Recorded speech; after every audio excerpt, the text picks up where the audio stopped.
Excellencies, fellow women, sisters, friends. My name is Salem. I'm a mother of 2 sons, a daughter. I'm a wife. Oh, sorry. I'm sorry about this. And I'm soon to be a grandmother. So I guess I'm one of those on the higher range of the 20s. Thank you for having me here. Thank you. Thank you.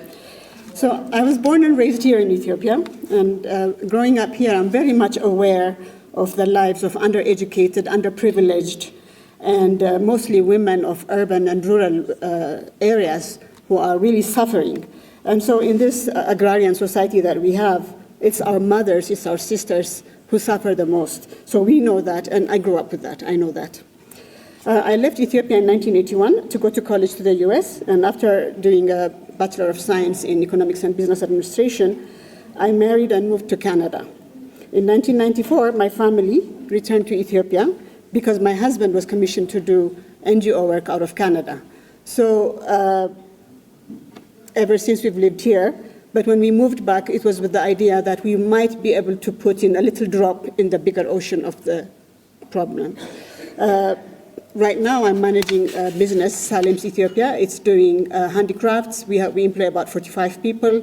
It's artisans, it's grassroots level artisans of weavers, basket makers, and jewelry makers. In fact, I might say that I have been privileged to have some of you visit our places, and that has been a treat, and thank you very much for that.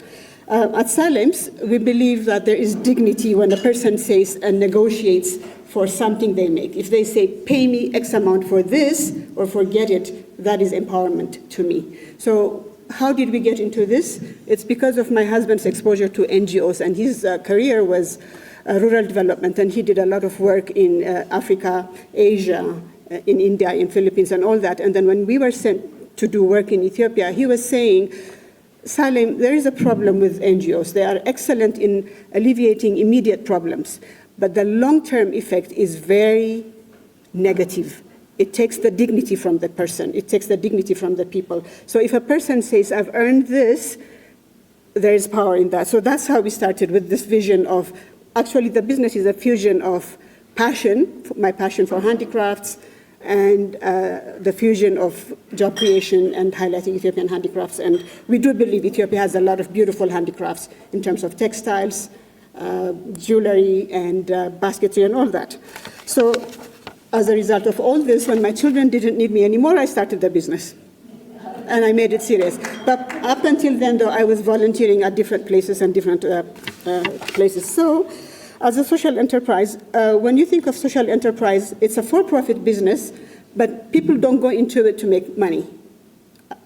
Because a person who wants to make money and high profit would never go to handicraft, because that's the highest pay would be the salaries and all that. So, but we believe in giving the strength to our employees, and the struggle that we have so far, and I have to make this short, I don't know how many minutes I've taken, but the biggest problem that we have is changing the mindset of the people. It's lack of education that starts it, but lack of education doesn't make you think that I am poor. I am poor, I'm disabled, I need help.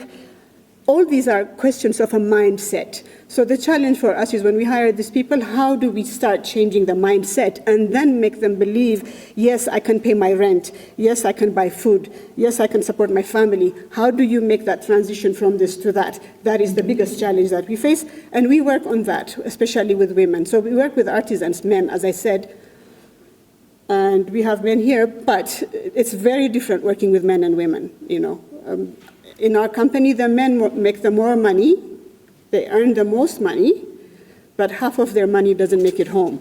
Whereas the women,